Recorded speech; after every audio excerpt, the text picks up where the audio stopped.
இவங்களுக்கு கொடுக்கிற தண்டனை இன்னொருத்தனுக்கும் கொடுக்கிற தண்டனையா மாறணும்னு சொல்லியிருக்கு. கோர்த்தை விட்டுட்டு கமுக்கமா இருக்காரு எங்க அண்ணன் அர்ஜுன் சம்பத்.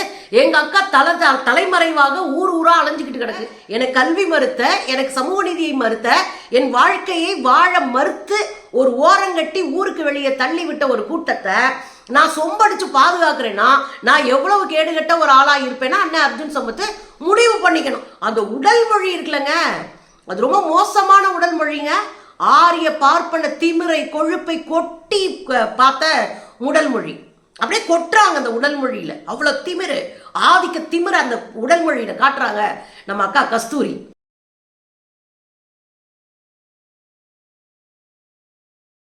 வணக்கம் தோழர்களே. நம்ம அக்கா கஸ்தூரி இருக்கிறாங்களா, தலைமறைவு கஸ்தூரி. அந்த அக்காவுக்கு இன்னைக்கு நீதிமன்றம் செம்ம டோஸ் விட்டுருக்குங்க. சும்மா துரத்தி துரத்தி தொங்க விட்டு அடிச்சிருக்கு, அடிச்சு ஓட விட்டுருக்கு. இது மாதிரியான பேச்செல்லாம் நிப்பாட்டிங்க என்று எச்சரிச்சிருக்கு. இவங்களுக்கு கொடுக்கிற தண்டனை இன்னொருத்தனுக்கும் கொடுக்கிற தண்டனையா மாறணும்னு சொல்லியிருக்கு. சும்மா அத்திரட்டி சரவடியா பேசி இன்றைக்கு அவர்கள் கேட்டிருந்த முன்ஜாமீன் மனு தள்ளுபடி செய்யப்பட்டிருக்கு. இதுல என்ன அப்படின்னா, தமிழ்நாடு ஒரு பகுத்தறிவு மாநிலங்க. நம்ம யாரும் இனமாவும் மொழியாவும் பிரிச்சு பார்க்கிற பெரிய கேவலமான செயலை பெரும்பான்மை செய்யறது இல்லை. அரசியல் நோக்கத்தோடு ஒரு சில அல்லக்கைகள் நம்ம அண்ணன் சீமான் மாதிரி செய்வாங்க. ஆனா நாம அப்படி இருக்க மாட்டோம். நாம பகுத்தறிவோடு நடப்போம். சக மனிதனை மதிச்சு நடக்கிற ஒரு ஊரு தான் தமிழ்நாடு. இங்க வந்து உட்கார்ந்துட்டு இந்த அக்கா பேசினாங்க பாருங்க. ஆனா என்ன, கோர்த்தை விட்டுட்டு கமுக்கமா இருக்காரு எங்க அண்ணன் அர்ஜுன் சம்பத். எங்க அக்கா தலைமறைவாக ஊர் ஊரா அலைஞ்சுக்கிட்டு கிடக்கு. அதுல இல்லாம அர்ஜுன் சம்பத் அண்ணா கோர்த்து விட்டாருன்னா கவனமா இருக்க வேணாமா? அர்ஜுன் சம்பத் அண்ணா வாங்கின அடிக்கே அவர் கோர்த்து விடுவாருங்க. நீங்க முரசு டிவியில, மாலை முரசு டிவியில ஒரு விவாதம் நடக்குது. அந்த விவாதத்துல பதில் சொல்ல எதுவும் இல்லை. பதில் சொல்ல முடியாத காரணத்தினால அந்த தங்கச்சி மதிவதனிக்கிட்டு மிதி வாங்கிட்டு தலை தெரிக்க துண்டக்கானான் துணியை காணான்னு ஓடி வந்தவர் தான் நம்ம அண்ணே அர்ஜுன் சம்பத். அர்ஜுன் சம்பத் வாங்கின அடியை மறைக்கணும், கேவலத்தை மறைக்கணும், இந்த கேடுகட்டத்தனத்தை மறைக்கணும் அப்படின்னு முடிவு பண்ணிட்டு நம்ம அண்ணாத்த ஒரு போராட்டத்தை அறிவிக்கிறாரு. அந்த போராட்டம் எதுக்காம்? பார்ப்பனர்கள் பாதுகாப்பு போராட்டம். அதுக்கான தனிச்சட்டம் கேட்டு போராட்டம். சரி, கேட்கறதுக்கு எல்லாருக்கும் உரிமை இருக்கு, கேளுங்க. ஆனா அங்க போய் உட்காந்துட்டு உருட்டுனாங்க பாருங்க. எனக்கு என்ன தெரியுமாங்க, எல்லாருக்கும் பசிக்குங்க. ஆனா எங்க அண்ணனுக்கு தனி வயிறே இருக்கு, பயங்கரமா பசிக்கும். அது பார்ப்பன வயிறு. எங்க அண்ணன் பார்ப்பன அடிவரடியா உட்காந்து அந்த வயிற்றை வளர்த்துக்கிட்டு இருக்கிறாரு. எனக்கு புரியலைங்க. நம்ம இழிவு செய்கிற, நம்ம கேவலப்படுத்துகிற, எனக்கு கல்வி மறுத்த, எனக்கு சமூக நீதியை மறுத்த, என் வாழ்க்கையை வாழ மறுத்து ஒரு ஓரங்கட்டி ஊருக்கு வெளியே தள்ளி விட்ட ஒரு கூட்டத்தை நான் சொம்படிச்சு பாதுகாக்கிறேன்னா நான் எவ்வளவு கேடுகட்ட ஒரு ஆளா இருப்பேன்னா அண்ணன் அர்ஜுன் சம்பத் முடிவு பண்ணிக்கணும். வாங்கின அடி போதாதுன்னு திரும்ப திரும்ப அடி வாங்கிட்டு தெரியக்கூடாது நம்ம அண்ணன் அர்ஜுன் சம்பத். அது அவருக்கு நம்ம கொடுக்குற அட்வைஸ். இந்த அண்ணன் பேச்சை நம்பி மேடையில போய் தன்னை ஒரு பெரிய அறிவுஜீவியா கருதிக்கிட்டு மைக்க பார்த்தோன்னே கதர்னாங்க பாரு அக்கா. அந்த உடல் மொழி இருக்குல்லங்க, அது ரொம்ப மோசமான உடல் மொழிங்க. ஆரிய பார்ப்பன திமிரை கொழுப்பை கொட்டி பார்த்த உடல் மொழி. அப்படியே கொட்டுறாங்க அந்த உடல் மொழியில. அவ்வளவு திமிரு, ஆதிக்க திமிரு அந்த உடல் மொழியில காட்டுறாங்க நம்ம அக்கா கஸ்தூரி. அதுலதான் சொல்றாங்க, யாருங்க அந்த தெலுங்கர்கள்? ராஜாக்கள் வந்து சேர்த்து வச்சுக்கிட்ட பெண்கள் அந்த புறத்துல இருக்கிறாங்க, அந்த பெண்களுக்கு சேவகம் பண்ண வந்தவங்க தானே அப்படின்னு போற போக்குல ஒரு அடி அடிச்சாங்க பாரு. இது கொந்தளிப்பை ஏற்படுத்தியது. நீங்க ஒரு இனத்தை நீங்க யாரை பேசணுமோ அவங்க நேரடியா பேசுங்க. அதுல எனக்கு மாற்று கருத்தே கிடையாது. நீங்க யாரை வேணாலும் விமர்சிக்கலாம், நேரடியா விமர்சிங்க, அதற்கான விஷயத்தை நீங்க எதிர்கொள்ளுங்க. ஆனா கண்ணை மூடிட்டு ஒரு இனத்தை கேவலப்படுத்திருக்கிறதுல, தெலுங்கு பேசுகிற மக்களை கேவலப்படுத்துறது இருக்குல்ல, தெலுங்கு பேசுகிற பெண்களை கேவலப்படுத்துறது இருக்குல்ல, தெலுங்கு பேசுகிறவர்களுடைய வரலாற்றை இழிவு செய்வது இருக்குல்ல, இது எந்த மாதிரியான நாகரிகம் அப்படின்னு நம்ம கேட்கத்தான் செய்வோம். அதுல அக்கா சிக்கிட்டாங்க. சிக்குனா தமிழ்நாடு முழுக்க அவங்க மேல கேஸு. கோவையில கேஸு, மதுரையில கேஸு, இங்க திண்டுக்கல்ல கேஸு, இந்த பக்கம் கொடைக்கானல் வரைக்கும் கேஸு தான், பூரா கேஸு. அதுல மதுரையில போட்ட கேஸு அகில உலக தெலுங்கர்கள் மகாஜன சங்கத்துல இருந்து போட்டிருக்க கேஸு. அதான் தப்பிக்கவே முடியாது போல இருக்கு அக்கா. அதனால போய் நாங்க போய் முன்ஜாமீன் வாங்குறோம் அப்படின்னு போய் உட்கார்ந்துருந்தாங்க. அதுக்கு முன்னாடியே போலீஸ் அவங்க வீட்டுக்கு சம்மன் எடுத்துட்டு போனாங்க. போலீஸ் அவங்க பார்க்கல, வீடும் பூட்டி கிடந்தது, செல்போனும் சுவிட்ச் ஆஃப் ஆகி கிடந்தது. அதனால அக்கா சந்திக்க முடியாத ஏமாற்றத்தோடு காவலர்கள் திரும்பி 2 தனிப்படை அமைச்சு அவங்க தேட ஆரம்பிச்சுட்டு இருந்த காலகட்டத்தில் தான் இந்த ஜாமீன் மனு சென்னை உயர்நீதிமன்றத்தின் மதுரை கிளையில நடக்குது. அங்கதான் அப்ளை பண்ணியிருக்காங்க. அங்க போய் அப்பீல் பண்ணிட்டு அங்க போய் நிக்கிறாங்க. காணொலி வாயிலாக அங்க நீதியரசர் கூட பேசி இருக்கிறாங்க. எல்லாம் நடந்துட்டே இருக்கு. அரசு தரப்பு மிக கடுமையான விஷயங்களை முன்வைத்து இவங்களுக்கெல்லாம் ஜாமீனே கொடுக்க கூடாது, இது தவறான முன்னுதாரணமாயிரும் அப்படின்னு அரசு தரப்புல வாதாடுறாங்க. அங்க இவங்க பேசின காணொலிய நீதிபதி ஆனந்த் வெங்கடேசன் அவர்கள் முன்னாடி போட்டு காட்டுறாங்க. நீதிபதி அவங்க பேச்சை கேட்டுட்டு அதிர்ச்சி அடைகிறாரு. எனக்கு இப்படியா மேடையில பேசினாங்க அப்படின்னா அதிர்ச்சி அடைகிறாரு நீதிபதி. ஏன் அதிர்ச்சி அடைகிறாருன்னா, அவ்வளவு கேடுகட்டுத்தனமா ஒரு இனத்தை நம்ம இழிவு பண்ணவே முடியாதுங்க, பண்ணக்கூடாதுங்க, இது அரசியல் இல்லை. அது அவருக்கு ஒரு பெரிய ஷாக் ஆயிருந்தது நீதிபதிக்கு.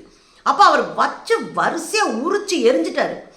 எதுக்குமா நீங்க தெலுங்கு மக்களை, தெலுங்கு பெண்களை அவங்க அந்த புறத்தில் போய் பணியாளா இருந்தாங்கன்னு கேவலப்படுத்துறதுக்கு என்ன தேவை இருக்குன்னு கேட்குறாங்க. அதுக்கு அக்கா கிட்ட பதிலே இல்லை. அக்கா தரப்புல என்ன சொல்றாங்க அப்படின்னா, இங்க பாருங்க, சமூக வலைத்தளத்துல நான் வருத்தம் தெரிவிச்சிட்டேன், ஆனாலும் வேண்டுமென்றே என் மீது வழக்கு தொடுக்கப்படுகிறது, அதனால இந்த வழக்கு உள்நோக்கம் கொண்டது அப்படின்னு அக்கா தரப்புல பேசுறாங்க. வழக்கு உள்நோக்கம் கொண்டதுன்னு யார் சொல்ல முடியும்? நீங்க தான் பேசின வீடியோ ஆடியோ ஊர் ஊரம் பரவி கிடக்கு. அதுக்குள்ள என்ன, நீங்க தான் திராவிடியா அப்படின்னு ஒரு புதிய சொல்லையே கண்டுபிடிச்ச ஒரு மகத்தான தலைவி, அது என்ன ஊருக்கு தெரியாதா என்ன? இந்த பேச்சையெல்லாம் கேட்டுட்டு நீதிபதி சொல்லியிருக்கிறாரு, பார்த்தீங்கன்னா தெலுங்கு பேசுற மக்களை இவ்வளவு கேவலமா பேச முடியுமான்னு எனக்கு தோணுது இந்த பேச்சை கேட்டுன்னு இருக்காரு. அதைத்தாங்க நாங்களும் சொல்றோம். ஒரு இனத்தை இவ்வளவு கேவலமா சித்தரிப்பீங்களா? இவ்வளவு கேவலமா அசிங்கப்படுத்துவீங்களா? அந்த பெண்களை, உழைக்கிற வர்க்கத்தை இவ்வளவு கேவலமா நீங்க பேசியிருப்பீங்களா? இது எவ்வளவு கேடு கட்டுத்தனம். அதுதான் நீதிபதி கேட்கிறாரு. இவ்வளவு மோசமாகவாக நீங்க தெலுங்கு மக்களை சித்தரிப்பீர்கள் என்று அவர் கேட்கிறார். உங்கள் பேச்சு இழிவானதுன்றாரு. ரொம்ப கேடு கட்டுத்தனமா நீங்க பேசிருக்கீங்கம்மா, உங்க பேச்சே இழிவா இருக்கு. ரெண்டாவது, தெலுங்கு தமிழ் மக்களிடையே வன்முறையை தூண்டக்கூடிய வெடிகுண்டை போல இருக்கு உங்க பேச்சு அப்படின்ற ரொம்ப முக்கியமான இடம். ஒரு வன்முறையை தூண்டுறதுக்கு ஆயுதங்களை பயன்படுத்துற மாதிரி நீங்க பேச்சை பயன்படுத்தி மக்கள் மன்றத்துல இரண்டு இனங்களுக்கு இடையில கோல் மூற்ற வேலையை பார்த்திருக்கீங்க. இழிவா பேசி அவங்ககிட்ட கலகம் மூட்டுறீங்க, வன்முறையை தூண்டுறீங்க. இது எப்படி நியாயம் என்று நீதிபதி கேட்டிருக்கிறார். அதுக்கப்புறம் அவர் சொல்றாரு, நாங்க படிச்சவங்க, நாங்க சமூக செயல்பாட்டாளர்கள் அப்படின்னு சொல்லிக்கிறீங்களே நீங்க, ஆனா நீங்க பண்ண வேலை என்ன? ஒரு இனத்தை இழிவா பேசுறதுதான் இந்த செயல்பாட்டாளர்களுடைய வேலையா அப்படின்னு கேட்டிருக்காரு. ரொம்ப அட்டி தர்மடியா போச்சுங்க இன்னைக்கு நீதிமன்றத்துல. அவர் கேட்கிற சரிதானே, நான் பெரிய படிப்பாளி, பார்ப்பனர்கள் தான் மூல அதிகம், பார்ப்பனர்கள் தான் பெரிய ஆளுங்க அப்படின்னு தொடர்ந்து சொல்லிக்கிட்டு இருக்கீங்க நீங்க. இன்னொரு பக்கம் நான் சமூக செயல்பாட்டாளர் அப்படின்னு சொல்லிட்டு இருறீங்க, பேட்டி கொடுத்து காசை வாங்கி கஞ்சி குடிக்கிறீங்க. பரவாயில்லன்றேன், பரவாயில்ல, எங்கிட்ட நிம்மதியா இருங்க. ஆனா ஒரு இனங்களுக்கு இடையில கேடுகட்டத்தனமா உங்களுடைய பேச்சு இருக்குன்னா அதை எப்படி நம்ம ஏத்துக்க முடியும்? அதைத்தான் நீதிமன்றமும் கேட்குது. படிப்பாளின்றீங்க, செயல்பாட்டாளன்றீங்க, உங்க பேச்சு அப்படி இல்லையேங்க. உங்க பேச்சு ரொம்ப கேவலமா இருக்கே, உங்க பேச்சு இழிவா இருக்கேனே பேசுறாரு. நீதிமன்றம் பேசிய வார்த்தை இழிவானது அப்படின்னு. உங்க பேச்சு இழிவானதா இருக்கு, நீங்க எப்படி ஒரு சமூக செயல்பாடுறா இருக்க முடியும் அப்படின்னு கேட்கிறாங்க. அக்கா நூடுல்ஸ் ஆயிட்டாங்க ஜி. நீங்க பேச்சாளன்ற வகையில இரண்டு சமூகத்திற்கு எதிராக வெறுப்பை பரப்பவோ அல்லது கலவரத்தை தூண்டவோ எப்படி நீங்க முயற்சி பண்ணுவீங்க? அதை எப்படி நாங்க அனுமதிப்போம்? அது எப்படி நாங்க அனுமதிப்போம்னு கேட்கிறாங்க. பேச்சு எவ்வளவு கேடுகட்டத்தனமா ஒரு மக்களினுடைய சுயமரியாதையை தட்டி பார்க்கறதா இருக்குன்னு பார்க்கணும். அப்ப அதுக்கு கேள்வி கேட்கிற இடம் இருக்குல்ல, அப்ப நீதிமன்றத்துல போய் பதில் சொல்லணும்ல. அக்கா அங்க திருன்னு முடிச்சுக்கிட்டு உட்காந்துருக்காங்க. இன்னொரு விஷயத்தையும் சேர்த்து சொல்றாங்க, மனுதாரர் ஏதோ வருத்தம் தெரிவிச்சேன்னு சொல்றாங்க, ஆனா அவர் சமூக வலைத்தளங்கள்ல உண்மையிலே வருத்தம் தெரிவிச்சதுக்கான எந்த அறிகுறியும் இல்லையப்பா அப்படின்னு ஒரு கேள்வியை கேட்டார். உண்மைதானங்க, நீங்க வருத்தம் தெரிவிக்கிறதா மறுநாள் நீங்க பிரஸ் மீட்டை கூட்டி நான் பின்வாங்க மாட்டேன், நான் என் கருத்தை திரும்ப பெற்றுக்கொள்ள மாட்டேன், நான் அப்படியாக்கும் நீங்க இப்படியாக்கும் தானே பேசுனீங்க. அதுக்கு பிறகு அட்டி ஓவரா விழுந்த பிறகு நான் இந்த வார்த்தைகளை திரும்ப பெற்றுக்கொள்கிறேன், அதையும் திமிரா தானே சொன்னீங்க. அதுல ஒரு குறைந்தபட்சமாக வருத்தப்பட்டு, உண்மையிலே நான் சொல்லியிருக்க கூடாது, வருத்தப்படுறேன், இந்த வார்த்தையை திரும்பப்படுகிறேன் அப்படின்லாம் சொல்லியிருக்கணும். அதை கூட நீங்க சொல்லலையே. உங்க வார்த்தையிலும் உங்க பேச்சிலையும் திரும்ப திரும்ப திமிர்த்தனம் தானே வெளிப்பட்டுச்சு. மீண்டும் மீண்டும் உங்களை வேண்டுமென்றே வழக்கு தொடுக்கிறாங்கன்ற சொல்லாடம் தானே அதுல இருந்துச்சு உங்க வருத்தத்துல கூட. அது மன்னிப்பு கேட்கறதா இல்லையேங்க, அதைத்தான் நீதிமன்றம் கேட்குது. அது மன்னிப்பு கேட்கிற மாதிரி இல்லையே, வருத்தம் தெரிவிக்கிற மாதிரி இல்லையே, அது சும்மா நீங்க பாட்டு பேசுற மாதிரி தானே இருக்கு அப்படின்னு நீதியரசர் கேட்கிறாரு. அப்புறம் அவருக்கு ஒரு அட்வைஸ் பண்றாரு. என்ன அட்வைஸ் பண்றாரு தெரியுமா? அங்க பாருங்க, தமிழ்நாட்டில் இருக்கிற தெலுங்கர்கள் எல்லாம் வந்தவங்க கிடையாது. மொழிவாரி மாநிலமா பிரிக்கிறதுக்கு முன்னாடி எல்லாரும் ஒன்னா தானே தெரிஞ்சோம். அப்புறம் மொழி வாரியா பிரிச்ச பிறகு அங்கங்க ஒதுங்கணும். அப்ப மொழி வாரியா திரிக்காத போது ஆந்திரா பக்கத்துல தானே சென்னையவே சேர்க்கணும்னு பெரிய பேச்சுவார்த்தை நடந்தது. ஏன்னா சென்னையில பெரும்பாலான மக்கள் தெலுங்கர்களா இருந்தாங்க. சென்னையை உருவாக்குனதுல தெலுங்கு பேசக்கூடிய மக்களினுடைய பங்களிப்பும் முக்கியமானது. இதைத்தான் நீதிபதி சுட்டி காட்டுறாரு. சென்னைனாலே தெலுங்கு பேசுகிற மக்களால் உருவாக்கப்பட்டதுங்க. நீங்க எப்படி அவங்க வந்தேறி வந்தவங்கன்னு சொல்லுவீங்க அப்படின்னு ஒரு கேள்வியை கேட்டாரு. அக்கா கஸ்தூரி அண்ணன் சீமானுடைய வாட்ஸ்அப் மெசேஜை வாசிக்காம இருக்கிறது நல்லது. ஏன்னா இப்படி கதறி கதறி நீங்க வாச்சு அண்ணன் சிக்க மாட்டாரு, பட்டுன்னு மன்னிப்பு கேட்பாரு. ஆனா நீங்க கெத்து காட்டி அசிங்கப்பட்டு உள்ள போவீங்க. அதனால கொஞ்சம் கவனமா இருங்க. அண்ணன் பின்னங்கால் பிடரளிக்க ஓடவும் தெரியும், அண்ணனுக்கு படால்னு காலில் விழுந்து மன்னிப்பு கேட்கவும் தெரியும், நான் பேசவே இல்லைங்கன்னு பொய் சொல்லவும் தெரியும். அதெல்லாம் உங்களுக்கு தெரியலன்னா நீங்க சிக்கிப்பீங்க. அதனால அண்ணன் வாட்ஸ்அப்ல வர்ற வதந்திகளை நீங்க படிக்காம இருக்கிறது உங்க உடம்புக்கும் அறிவுக்கும் நல்லது.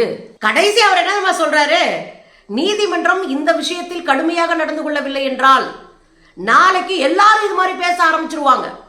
இந்த முடிவு மக்களுக்கு ஒரு முன் மாதிரியாக இருக்க வேண்டும். மக்கள் தெளிவு பெறதுக்கு இந்த முடிவு ஒரு முக்கியமானதா இருக்கணும்.